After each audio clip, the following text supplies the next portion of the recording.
नमस्कार। आज हम इस अध्याय में राजस्थान के सामान्य परिचय में आधारभूत तथ्य के बारे में बात करें, जो कि भूगर्भीय संरचना किस प्रकार से है और कौन कौन से इसके अंदर भाग हैं, इसके बारे में चर्चा करेंगे।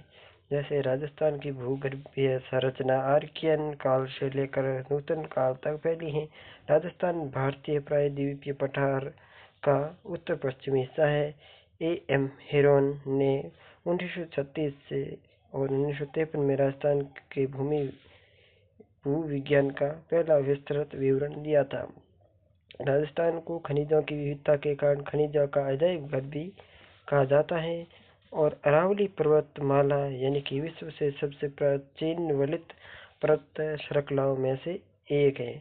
अरावली की उत्पत्ति प्री कैम्ब्रियन युग में हुई थी। राजस्थान का पश्चिमी भाग 33 सागर का अवशेष माना जाता है। राजस्थान का पूर्वी और दक्षिणी भाग गोंडवाना लैंड का हिस्सा है। राजस्थान की चट्टानों को मुख्य से 4 सुपर ग्रुप में विभाजित किया गया है। भीलवाड़ा सुपर ग्रुप राजस्थान की सबसे प्राचीन आधारभूत चट्टान है। सबसे पहले हम भीलवाड़ा सुपर ग्रुप के बारे में चर्चा करेंगे, जिसे ब्रांडेड जेनेसिस कॉम्प्लेक्स के नाम से जाना जाता है, जैसे BGC, यानी कि BGC का अर्थ है बेडेड निस्सिक कॉम्प्लेक्स। यानी ये मुख्य रूप से नीस, शिस्ट और ग्रेनाइट चट्टानों से बना है। इसका विस्तार भीलवाड़ा, डीडो, चित्तौड़गढ़ और उदयपुर जिलों में है। ये लगभग 2500 से 3500 मिलियन वर्ष पुरानी चट्टान है। इन्हें अरावली और दिल्ली सुपर ग्रुप का बेसमेंट आधार माना जाता है और भीलवाड़ा सुपर ग्रुप में सैंडस्टोन और चूना पत्थर की मात्रा कम है। राजपुरा दरिबा, यहाँ से शीशा और जस्ता के भंडार इसी समूह की चट्टानों से मिलते हैं। मगरवाड़ और सराय क्षेत्र की चट्टानों भी इसी का हिस्सा है और इस समूह का कायांतरित चट्टानों की प्रधानता होती है। और आगे हम चर्चा करेंगे बेडस के ग्रेनाइट। इसे समूह का महत्वपूर्ण हिस्सा माना जाता है। बेडस ग्रेनाइट भी इसी का हिस्सा है। आगे हम अरावली सुपर ग्रुप के बारे में चर्चा करेंगे। अरावली सुपर ग्रुप की चर्चा, जैसे अरावली सुपर ग्रुप की चट्टानें आर्कियन युग के ठीक बाद की। ये मुख्य रूप से उदयपुर, डूंगरपुर और बांसवाड़ा जिलों में फैली हैं। इसके अंतर्गत फिलाइट, क्वार्टजाइट, डोलोमाइट चट्टानें पाई जाती है। जावर माइंस, जो कि उदयपुर में है, इसी सुपर ग्रुप की चट्टानों में स्थित है। झामर खोटड़ा का रॉक फॉस्फेट अरावली चट्टानों की विशेषताएं। इसे उदयपुर समूह के नाम से भी जाना जाता है। अरावली पर्वतमाला की कुल लंबाई 692 किलोमीटर पालनपुर से दिल्ली तक है। राजस्थान में अरावली की लंबाई 550 किलोमीटर है। अरावली पर्वत श्रृंखला राजस्थान को 2 असमान भागों में बांटती है। इसकी औसत ऊंचाई समुद्र तल से 930 मीटर है। आगे हम बात करेंगे दिल्ली सुपर ग्रुप, यानी कि इसके अंतर्गत कौन कौन से भाग हैं, ये कहाँ से पाई जाती हैं। दिल्ली सुपर ग्रुप ये अरावली के उत्तर और उत्तर पूर्वी में स्थित है। इसे 3 समूहों में बांटा गया: अजबगढ़, अलवर और राय लोग का समूह। अलवर समूह मुख्य रूप से बलुआ पत्थर और क्वार्टजाइट से बना है। अजबगढ़ समूह में चूना पत्थर, फिलाइट और शेल की प्रधानता है। रायलो समूह अपने बेहतरीन सफेद संगमरमर के लिए प्रसिद्ध है। और दिल्ली सुपर ग्रुप का विस्तार अलवर, जयपुर, झुंझुनू और अजमेर तक फैला हुआ है। खेतड़ी, कोपरपेट, झुंझुनू इसी समूह की चट्टानों में है। खोदरीबा, जो कि अलवर का तांबा, भी इसी संरचना का हिस्सा है। दिल्ली सुपर ग्रुप की चट्टानें अत्यंत वलित और टूटी हुई होती हैं। यह संरचनाएं अरावली की तुलना में थोड़ी कम पुरानी हैं। और आगे हम बात करेंगे विंध्यन सुपर ग्रुप, यानी कि विंध्यन सुपर ग्रुप की क्या अवस्था है हमारे राजस्थान में। विंध्यन चट्टानें पूर्व और दक्षिणी पूर्वी राजस्थान में पाई जाती हैं। ये मुख्य रूप से धौलपुर, करौली, सवाई माधोपुर और कोटा में फैली हुई हैं। इसमें बलुआ पत्थर, चूना पत्थर और शैल पाया जाता है। ग्रेट बाउंड्री फॉल्ट अरावली और विंध्यन के बीच की सीमा है। यह फॉल्ट बूंदी और सवाई माधोपुर जिलों से होकर गुजरता है। विंध्यन चट्टानों में जीवाश्मों के शुरुआती प्रमाण मिले हैं। और धौलपुर का लाल पत्थर इसी संरचना से प्राप्त हुआ। चित्तौड़गढ़ का चूना पत्थर सीमेंट उद्योग का मुख्य आधार है। कोटा स्टोन विंध्यन कर्म की ही एक देन है। विंध्यन कगार भूमि बनास और चंबल के बीच स्थित है। और आगे है Marwar super group. Marwar super group में मुख्य बिंदु ये हैं। यह पश्चिमी राजस्थान जैसे जोधपुर, नागौर, बीकानेर तक फैली हुई है। इसमें ट्रांस अरावली विंध्यन भी कहा जाता है इसे। इसमें जोधपुर ग्रुप, बिलाड़ा ग्रुप और नागौर ग्रुप शामिल है। जोधपुर ग्रुप मुख्य रूप से सैंड स्टोन बलुआ पत्थर से बना है और बिलाड़ा ग्रुप चूना पत्थर के लिए प्रसिद्ध है। नागौर ग्रुप में जिप्सम के विशाल भंडार पाए जाते हैं। और बाद में मारवाड़ सुपर ग्रुप की चट्टानें कम केंद्रित और क्षैतिज है। जैसलमेर में कुछ हिस्सों में भी इसी के अवशेष मिलते हैं। इसमें खारे पानी के स्रोत और नमक की चट्टानें पाई जाती है। और बाड़मेर का चूना पत्थर भी इसी कालक्रम से जुड़ा हुआ है। और आगे बात करते हैं मालानी आग्नेय चट्टानें। मालानी आग्नेय चट्टानें मालानी चट्टानें मुख्यतः ज्वालामुखी क्रिया का परिणाम माना जाता है।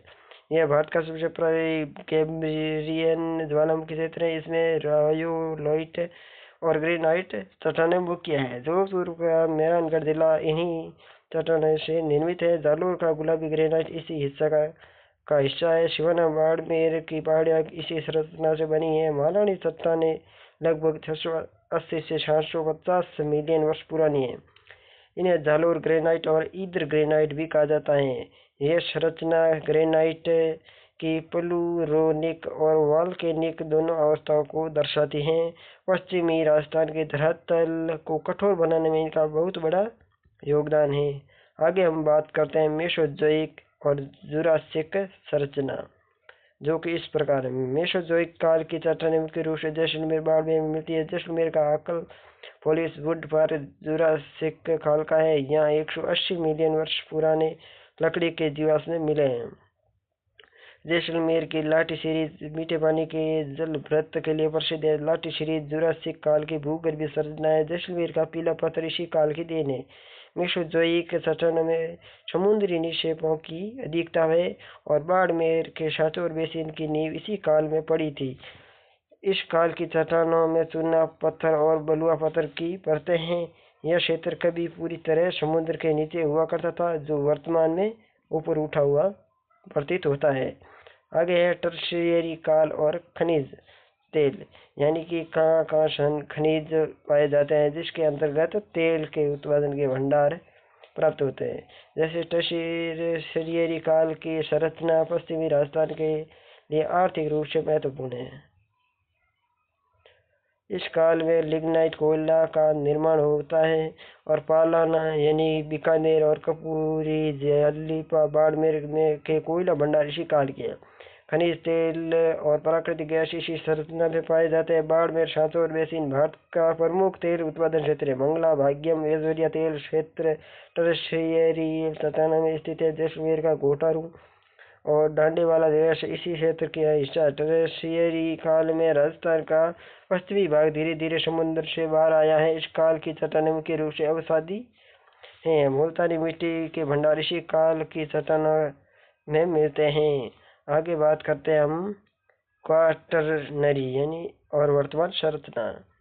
इसके अंतर्गत यह सबसे आधुनिक भूगर्भीय संरचना। इसमें प्लेस्टोसीन और होलोसीन युग का शामिल है। राजस्थान का थार मरुस्थल क्वाटरनरी निक्षेपों से बना है। मरुस्थल की रेत और जलोढ़ मिट्टी इसी काल की है। घग्गर नदी का मैदान क्वाटरनरी जलोढ़ निक्षेप का उदाहरण है। खारे पानी की झीलें जैसे सांबर, डीडवाना इसी काल के भू परिवर्तन का परिणाम है।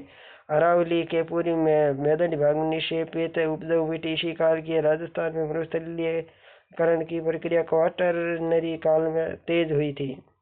कच्छ के रण का विस्तार, लूणी और बेसिन का विकास इसी युग का है। वर्तमान की भू आकृति इसी काल में आकार ले रही है। और आगे बात करते हैं हम थार मरुस्थल की उत्पत्ति और भूगर्भ की संरचना। थार मरुस्थल विश्व का सबसे नवीन और सर्वाधिक जनसंख्या घनत्व वाला मरुस्थल है वर्तमान में। और इसके अंतर्गत भूवैज्ञानिकों के अनुसार थार मरुस्थल यानी कि 33 सागर के पीछे हटने का परिणाम है। मरुस्थल के नीचे प्री कैम्ब्रियन काल की कठोर चट्टानें आधारित है। सरस्वती नदी के प्राचीन मार्ग के प्रमाण जैसलमेर के भूगर्भ में लाठी सीरीज के रूप में मिलते हैं। थार मरुस्थल का विस्तार भारत के कुल मरुस्थल क्षेत्र का लगभग 85% है। यहाँ की मिट्टी मुख्य रूप से एरिडोसोल्स और एंटीसोल्स वर्ग में पाई जाती है। जैसलमेर के कुलधरा और बाड़मेर क्षेत्र में समुद्री जीवाश्म पाए जाते गए हैं। मरुस्थल में बालू का स्तूप के नीचे संस्तरित अवसादी चट्टानें स्थित हैं। प्लेस्टोसीन काल में अत्यधिक शुष्कता के कारण यहाँ रेत का जमा हुआ शुरू हुआ है।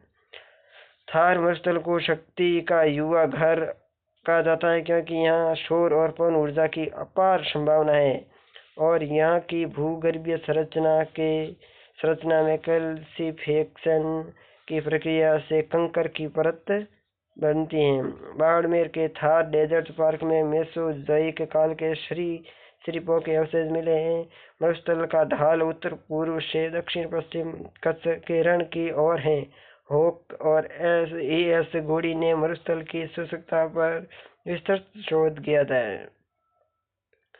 यहाँ की चट्टानें संरचना में बरखान और अनुदैर्ध्य बालू का स्तूप का जमाव है। मरुस्थल के भीतर नागौर उच्च भूमि एक विशिष्ट अंतःप्रवाही भूगर्भीय इकाई है। जैसलमेर के बेसिन में जुरासिक और क्रीटेशियस काल की चट्टानें तेल व गैस हेतु आदर्श हैं। मरुस्थल के नीचे मिलने वाला खारा पानी प्राचीन काल के समुद्री अवशेषों का हिस्सा माना जाता है। लूणी नदी का बेसिन भूगर्भीय रूप से जलोढ़ और लवणीय निक्षेपों का मिश्रण माना जाता है। यहाँ की भूगर्भीय संरचना में पेडिमेंट और बजाडा जैसी स्थलाकृति पाई जाती है। और बाप जो वर्तमान फलोदी में स्थित है के पास बाप बोल्डर बेड हिमानी निक्षेपों का प्रमाण है। यह बोल्डर बेड कार्बोनिफेरस युग की जलवायु परिवर्तन की घटना को दर्शाता है। मरुस्थल में पलाया झीलें जैसे रन भूगर्भीय कटाव और जमाव के परिणाम। जैसलमेर की परियार और भादोरा फॉर्मेशन जीवाश्मों के लिए जानी जाती हैं। थार की भूगर्भीय स्थिरता अरावली के रैन शैडो क्षेत्र में होने के कारण बनती हैं।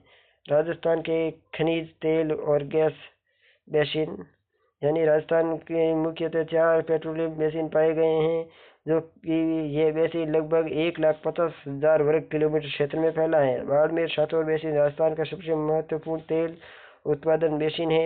यहाँ टेरशियरी काल की चट्टानों में कच्चा तेल पाया जाता है। मंगला तेल क्षेत्र की खोज 29 अगस्त 2009 के व्यापारिक उत्पादन हेतु की गई थी। भाग्यम सरस्वती और रागेश्वरी बाड़मेर बेसिन के अन्य प्रमुख हुए। जैसलमेर बेसिन मुख्य रूप से प्राकृतिक गैस के लिए प्रसिद्ध है। तनोट डांडेवाला और घोटारू में प्राकृतिक गैस के विशाल भंडार प्राप्त हुए हैं और घोटारू जैसलमेर में हीलियम गैस के प्रमाण भी प्राप्त हो रहे हैं। बीकानेर नागौर बेसिन में भारी तेल के भंडार पाए गए हैं। और आगे बात करते हैं पूनम जो कि बीकानेर नागौर बेसिन है तेल की खोज के लिए महत्वपूर्ण कुआं है। विंध्यन बेसिन हाड़ौती क्षेत्र में तेल व गैस की खोज की संभावना अभी वर्तमान में तलाशी जा रही है। राजस्थान भारत के कुल घरेलू कच्चे तेल उत्पादन का लगभग 20 से 22% योगदान दे रहा है। तेल के भंडार रेतीले पत्थर की छिद्रयुक्त परतों में संचित होते हैं। बाड़मेर बेसिन में तेल निकालने के लिए पॉलीमर प्लेटिंग तकनीक का उपयोग कर रहा है। बाड़मेर में तेल में वैक्स मोम की मात्रा अधिक होती है जिससे यह जल्दी जमता है। कि बाड़मेर में जो तेल पाया जाता है उसमें मोम की मात्रा अधिक पाई जाती है। इसके लिए दुनिया की सबसे लंबी इंसुलेटेड पाइपलाइन बाड़मेर से सलाया बनाई गई है। केयर्न इंडिया अब वेदांता बाड़मेर में तेल उत्पादन करने वाली मुख्य कंपनी है। और आगे बात करते हैं जैसलमेर बेसिन की चट्टानें मुख्य रूप से मेसोजोइक युग की अवसादी संरचनाएं हैं। और फोक्स एनर्जी जैसलमेर क्षेत्र में गैस उत्खनन का कार्य कर रही हैं। और राजस्थान की रिफाइनरी बाड़मेर में स्थित है जो पचपदरा में स्थित है। और यह रिफाइनरी BS Fire 6 मानक की ईंधन का उत्पादन कर रहेगी। रिफाइनरी में HPCL 74% और राजस्थान सरकार 26% हिस्सेदारी है। और भूगर्भीय रूप से तेल ट्रैप्स में फंसा होता है। राजस्थान का पश्चिमी भाग भविष्य का एनर्जी हब माना जाता है। विशिष्ट भूगर्भीय संरचनाएं और चट्टानें जैसे डेक ट्रैप का विस्तार चित्तौड़गढ़, झालावाड़, बांसवाड़ा में। यह लावा निक्षेप क्रीटेशियस युग की ज्वालामुखी दरारें उभेदन का परिणाम है। और कपासन चित्तौड़गढ़ में, सोना गोल्ड के भंडार बांसवाड़ा में प्राप्त हुए हैं। यह स्वर्ण भंडारों और इंडो गंगेटिक टेक्टोनिक बेल्ट का हिस्सा माना जाता है। और वोलास्टोनाइट खनिज केवल राजस्थान सिरोही की विशेष संरचना में पाए जाते हैं। यूरेनियम के भंडार रोहिल यानी सीकर और उदयपुर की तटों में मिले हैं। सीकर के खंडाला क्षेत्र की भूगर्भीय संरचनाओं में रेडियोधर्मी खनिजों की जानकारी प्राप्त होती है। लिथियम के भंडार हाल ही में डेगन नागौर से प्राप्त हुए हैं। डेगन की पहाड़ियों में टंगस्टन का उत्खनन ग्रेनाइट और फाइलाइट चट्टानों से प्राप्त होता है। मैंगनीज के भंडार बांसवाड़ा की अरावली चट्टानों में है। बोराइट खनिज उदयपुर की भूगर्भीय परतों में पाया जा रहा है। पन्ना का निक्षेप राजसमंद से जयपुर तक फैला है और यह बेल्ट दिल्ली सुपर ग्रुप और अरावली के मिलन स्थल पर स्थित है। तांबड़ा का सर्वाधिक तांबड़े गार्नेट का सर्वाधिक भंडार ठोक की भूगर्भीय संरचना में मिलता है। बेल्ट स्पार का उत्पादन अजमेर की पेगमेटाइट चट्टानों में होता है। और राजस्थान की भूगर्भीय संरचना में भूकंपीय संवेदनशीलता कम के मध्यम है। कच्छ के पास होने के कारण जालोर और बाड़मेर जोन अधिक संवेदनशीलता में आते हैं। और अरावली पर्वतमाला एक अवरोधक की तरह कार्य करती है जो मरुस्थल को प्रसार को रोकती है। ग्रेट बाउंड्री फॉल्ट की लंबाई 480 किलोमीटर है। यह फॉल्ट बेल्ट अरावली की पुरानी चट्टानों को विंध्यन की नई चट्टानों से टकराने पर बनी है। चंबल झील एक विवर्तनिक गर्त का उदाहरण मानी जाती है। पंचभद्रा की संरचना में सोडियम क्लोराइड की उच्च सांद्रता भूगर्भीय अधिक्षेपों के कारण है। खेतड़ी में तांबा सल्फाइड के रूप में क्वार्टजाइट चट्टानें मिलती है। गुलाबी ग्रेनाइट जालोर की विशिष्ट भूगर्भीय पहचान है। धन्यवाद। हमारे चैनल को सब्सक्राइब करें। इससे अच्छा और बेहतर आपको समझाने की हम कोशिश करेंगे और आपको बताएंगे। आप हमारे साथ जुड़े रहे। इसी प्रकार हम छोटे छोटे अध्याय के अंतर्गत आपके साथ बने रहेंगे। धन्यवाद।